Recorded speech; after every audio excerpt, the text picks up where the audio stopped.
Lecture 11 chapter 2 capacitors and capacitance. अभी capacitor क्या है? तो कैपेसिटर जो है वो एक डिवाइस है कि जो एनर्जी स्टोर करता है इन फॉर्म ऑफ चार्जेस। तो यहाँ पर अगर हम देखें तो कैपेसिटर जो है वो एक ऐसा सिस्टम है कि जिसमें दो कंडक्टर्स होते हैं कि जिनको एक डिस्टेंस से सेपरेट किया हुआ होता है, एंड ये जो बीच में है हम वहां पर इंसुलेटर या डाइलेक्ट्रिक का भी यूज कर सकते हैं। अभी यहाँ पर कि जो हमारा कंडक्टर है, ये दो हमारे कंडक्टर है, कंडक्टर 1 एंड कंडक्टर 2। तो यहाँ पर हमारे चार्जेस जो है वो सपोज ये हो प्लस क्यू एंड इसका हो माइनस क्यू। तो इन दोनों का कोई ना कोई पोटेंशियल भी होगा। तो इसका पोटेंशियल सपोज कि हो V1 एंड इसका पोटेंशियल हो V2। तो दोनों का पोटेंशियल डिफरेंस अगर हम देखें तो वो क्या हो सकता है हमारा V equals to V1 minus V2। अभी यहाँ पर कि हमने क्या देखा कि कैपेसिटर जो है वो एक सिस्टम है जो कि किसका बना हुआ है, दो कंडक्टर्स का। बट हम एक कंडक्टर के लिए भी यूज कर सकते हैं कि लाइक एक कंडक्टर जो है उसको एज अ कैपेसिटर यूज करने के लिए क्या करना होगा, तो हम इसके लिए ऐसा सोचते हैं कि जो दूसरा कंडक्टर आया होगा वो इनफाइनाइट पे होगा। ठीक है, तो इससे हम क्या कर सकते हैं कि सिंगल कंडक्टर जो है उसका एज अ कैपेसिटर यूज कर सकते हैं। अभी कंडक्टर जो है वो मेनली अगर हम देखें तो उसे हम चार्ज भी कर सकते हैं कि हम जो है उसके लिए क्या करें कि बैटरी जो है उसको बैटरी के दो टर्मिनल्स के साथ कनेक्ट कर दें कि इससे करके हम क्या कर सकते हैं, तो कंडक्टर को चार्ज कर सकते हैं। अभी यहाँ पर अगर हम देखें तो यहाँ ये जो चार्ज Q है उस चार्ज को हम क्या बोल सकते हैं, कैपेसिटर का चार्ज भी बोल सकते हैं, और यू कैन से कि ये जो चार्ज है वो एक्चुअल में हमारा किसका चार्ज है, कंडक्टर का चार्ज है। अभी यहाँ पर कि जो टोटल चार्ज, इसीलिए हम क्या बोल सकते हैं कि जो कैपेसिटर का टोटल चार्ज होगा वो क्या होगा, जीरो होगा, क्योंकि ये पॉजिटिव है ये नेगेटिव है। टोटल चार्ज जो है वो इसीलिए अगर हम देखेंगे कैपेसिटर के लिए तो वो क्या हो जाएगा, जीरो हो जाएगा। बट यहाँ पर हमने देखा कि ये पॉजिटिव वाला है ये नेगेटिव वाला है, तो यहाँ पर हमारा इलेक्ट्रिक फील्ड भी बनना चाहिए। तो यहाँ पर हमारा कैपेसिटर का जो इलेक्ट्रिक फील्ड होगा वो क्या होगा, कैपेसिटर 1 से कैपेसिटर 2 की साइड होगा कि लाइक प्लस क्यू से माइनस क्यू, ऐसे हमारा जो फील्ड है वो होगा। अभी तो यहाँ पर हमें ये भी पता है कि जो हमारा इलेक्ट्रिक फील्ड है वो चार्ज के डायरेक्टली प्रोपोर्शनल होता है, तो इसीलिए हम क्या बोल सकते हैं कि E प्रोपोर्शनल टू क्यू। अभी हमने एक और चीज सीखी है वो क्या है, हमारा इलेक्ट्रिक पोटेंशियल। अभी पोटेंशियल हम किसको बोलते थे, तो कोई भी हमारा यूनिट पॉजिटिव चार्ज है एंड उसको जब मूव करते हैं हम, उसके ऊपर जो वर्क होता है वो हमारा क्या था, पोटेंशियल था। तो यहाँ पर अगर हम देखें तो क्या, तो कि कंडक्टर 2 से कंडक्टर 1 में अगर हम कोई चार्ज लेकर जाते हैं तो हमें फील्ड के अगेंस्ट में वर्क करना पड़ेगा कि लाइक फील्ड हमारा ये डायरेक्शन में है तो फील्ड के अगेंस्ट में वर्क करना पड़ेगा, तो इसीलिए वो हमारा पोटेंशियल होगा। तो हम ऐसा भी बोल सकते हैं कि जो हमारा पोटेंशियल होगा वो भी क्या, तो कि चार्ज के डायरेक्टली प्रोपोर्शनल हो सकता है। तो इसीलिए अगर पोटेंशियल चार्ज के डायरेक्टली प्रोपोर्शनल हो तो हम क्या बोल सकते हैं, V प्रोपोर्शनल टू Q। ये सारा चीजें ऐसे क्यों हो रहा है वो हमने आगे वाले जो कंसेप्ट सीखे हैं उससे भी तुम्हें तुरंत ही आइडिया लग जाएगा कि ये यहाँ ऐसे प्रोपोर्शनल वगैरह है, ऐसा क्यों सोच रहे हैं। अभी यहाँ पर अगर हम देखें तो V प्रोपोर्शनल क्यों होगा। अभी अगर हमें ये प्रोपोर्शनलिटी का साइन हटाना है तो हमें कोई कांस्टेंट डालना होगा। ठीक है, तो हम इस फॉर्मूला को ऐसे भी बना सकते हैं कि C इक्वल्स टू हमारा क्या हो जाए, Q बाई V। तो यानी कि हम ऐसा बोल सकते हैं कि क्या Q बाई V का जो रेशियो है हमारा वो कैसा होगा, कांस्टेंट होगा।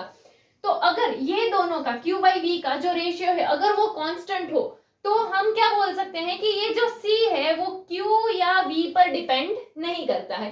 तो यहाँ पर अगर हम देखें तो ये C हमारा क्या है, तो ये है हमारा कैपेसिटेंस। अभी तो हम ऐसा भी बोल सकते हैं Q बाई V जो है वो हमारा कैपेसिटेंस हो तो क्या बोल सकते हैं कि रेशियो ऑफ चार्ज, कि हमारा जो कैपेसिटर है उसमें जो चार्ज है वो एंड वो दोनों के बीच का जो पोटेंशियल डिफरेंस है उन दोनों का रेशियो क्या होगा, कैपेसिटेंस होगा। अभी यहाँ पे अगर हम देखें तो पैरेलल प्लेट कैपेसिटर जो है वो मोस्ट यूज्ड कैपेसिटर है। तो इसमें क्या ऐसे हमारे दो प्लेट्स होंगे कि जो एक दूसरे से ऐसे पैरेलल होंगे जिसको हम क्या बोलते हैं, पैरेलल प्लेट कैपेसिटर। तो इसके लिए ऐसा भी बोल सकते हैं कि ये जो प्लेट है पैरेलल प्लेट कैपेसिटर उसमें जो हमारा चार्ज है एंड ये दोनों प्लेट के बीच का जो पोटेंशियल डिफरेंस है उन दोनों का रेशियो यानी क्या, Q बाई V, वो हमारा क्या होगा, कैपेसिटेंस होगा। एंड हमने यहाँ पर क्या बोला था कि ये जो C होगा ये क्या होगा, कांस्टेंट होगा, एंड अगर ये कांस्टेंट है तो वो Q एंड V पर डिपेंड नहीं करेगा। तो तो यहाँ पर मेनली जो कैपेसिटर में देखने वाली चीज है वो क्या है, तो कि कैपेसिटर एक सिंपल सा डिवाइस है जो कि क्या काम करता है, तो एनर्जी स्टोर करता है in form of charge. And यहाँ पर की एक और वर्ड है कैपेसिटेंस। तो कैपेसिटेंस क्या है, तो कैपेसिटेंस हमारे कैपेसिटर जो है उसका कैपेबिलिटी है, कैपेबिलिटी टू स्टोर चार्जेस। ठीक है, तो कैपेसिटेंस एंड कैपेसिटर मेन दो वर्ड पता चल गए कि कैपेसिटर जो है वो एनर्जी स्टोर करता है in form of charges, and capacitance यानी कि जो हमारा कैपेसिटर है उसका capability to store charges. Okay, तो ये हमने पूरा कैपेसिटर एंड कैपेसिटेंस, पहले तो ये वर्ड्स क्या है वो देख। नेक्स्ट, तो अभी ये जो कैपेसिटेंस है हमारा वो किस पे डिपेंड करता है, तो ये जो कैपेसिटेंस होता है हमारा कैपेसिटर का, वो हमारी जो ये प्लेट्स है, जैसे ये हमारा सपोज की पैरेलल प्लेट कैपेसिटर है, तो वो ये जो दोनों कंडक्टर्स है उसके शेप, साइज एंड इन दोनों के बीच का ये जो डिस्टेंस है उस पे डिपेंड करता है। एंड अगर हम ये दोनों प्लेट है इसके बीच में अगर डाइइलेक्ट्रिक जो है वो आता है तो वो डाइइलेक्ट्रिक के नेचर पे भी डिपेंड करता है। अभी अगर हम ये कैपेसिटेंस का ऐसा यूनिट देखें तो कैपेसिटेंस का ऐसा यूनिट जो है वो होता है हमारा कूलम्ब अपॉन वोल्ट। अभी ये कहां से आया, तो चार्ज है, चार्ज का क्या होगा कूलम्ब, एंड यहाँ पर पोटेंशियल है उसका क्या होगा वोल्ट। एंड इसके अलावा अगर हम देखें तो इसका एक और यूनिट है फैराड।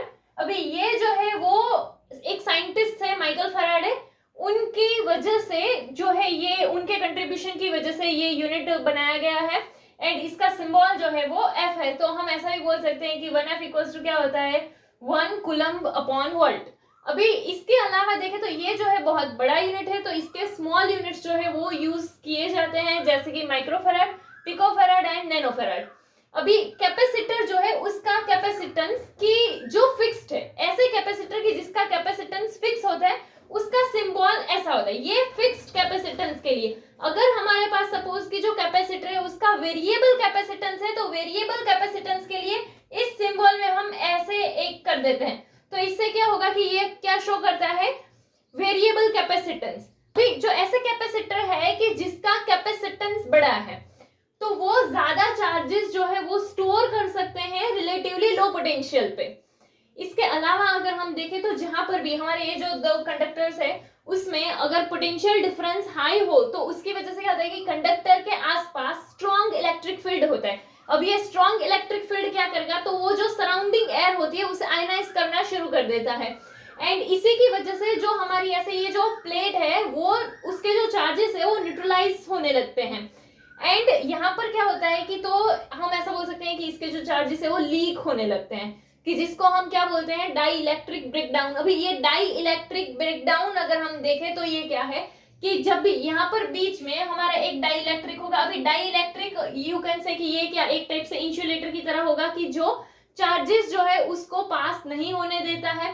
तो यहाँ पर क्या होगा कि एक मूवमेंट ऐसा आएगा कि अगर उसके बाद और ज्यादा चार्जेस आते हैं तो ये जो है वो उसका जो इंसुलेटिंग प्रॉपर्टी है, इंसुलेटर का प्रॉपर्टी वो रिड्यूस हो जाएगा, एंड उसमें से चार्ज जो है कि इसका प्रॉपर्टी मतलब कि इंसुलेटर का प्रॉपर्टी यानी मेन क्या कि वो चार्जेस जो है उसे अलाउ नहीं करता है, वो उसमें से पास नहीं होने देता है।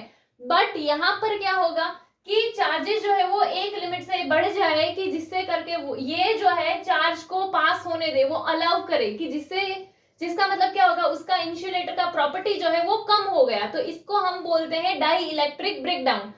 तो अभी यहाँ पर क्या, तो कि जो भी हमारे पास ये मीडियम है वो जिस लेवल तक लाइक कि जितने चार्जेस है उसमें जितने चार्जेस तक या यू कैन से जितने मैक्सिमम इलेक्ट्रिक फील्ड तक उसका जो इंसुलेटिंग प्रॉपर्टी है उसे मेंटेन रख सकता है, तो उसको हम बोलते हैं डाई इलेक्ट्रिक स्ट्रेंथ।